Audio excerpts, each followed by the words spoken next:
Hello everyone. Today there's only one topic. We're going to talk about Donald Trump's surprise victory in the U.S. presidential election.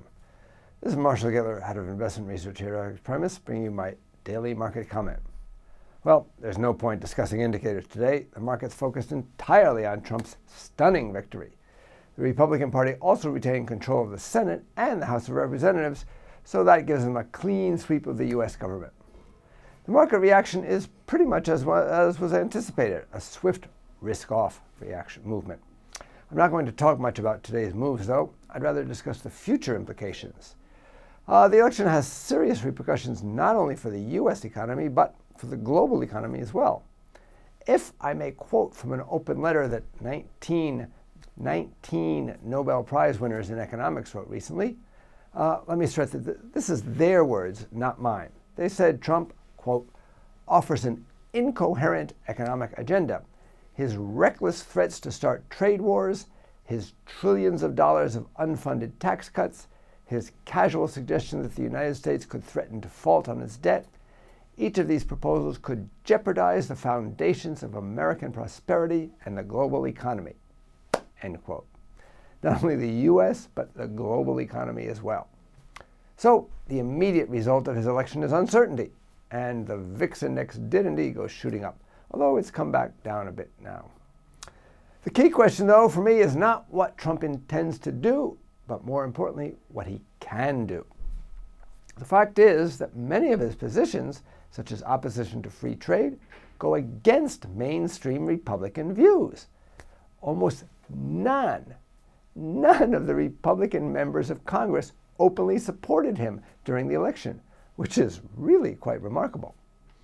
So he's likely to encounter strong opposition from his own party, as well as from the Democrats, in getting the more radical aspects of his policy through Congress. This is the U.S. government system of checks and balances at work.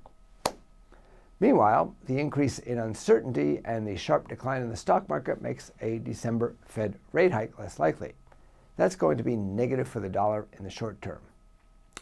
Although the dollar may be weakening in general, several emerging market currencies may be pushed higher by his determination to fight back against what he alleges is manipulation to weaken the currencies to gain an advantage in trade. China's FX policy is likely to come under particular attack, even though China has been intervening to support its currency recently.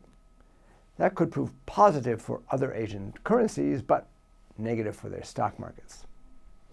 In the longer term, though, while the Trump victory isn't good for the dollar in my view, I don't think it's good for the euro either.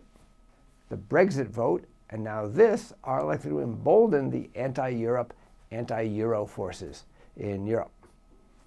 They make it more likely that the Italians will vote no in their referendum in December and may improve Le Pen's chances in the French presidential election in April. So, while the U.S. election is negative for the dollar short term, I think it's even more negative long term for the euro, I'd say, because Europe overall has more economic and political problems than the U.S. does. One other question: what does this mean for oil? Trump and the Republicans strongly oppose the deal with Iran that lifted U.S. sanctions on the country. It could be that they try to renegotiate that deal or even just abrogate it. That could hurt Iran's ability to sell oil and probably send oil prices higher. I think, though, that given the multilateral nature of the agreement, which included China, Russia, and the European countries as well, it would be hard for the U.S. to pull out now. This is Marshall Gittler, head of investment research at FXPRIMUS. Get more market insights on our education pages and turn your trading ideas into action with FXPRIMUS, the safest place to trade.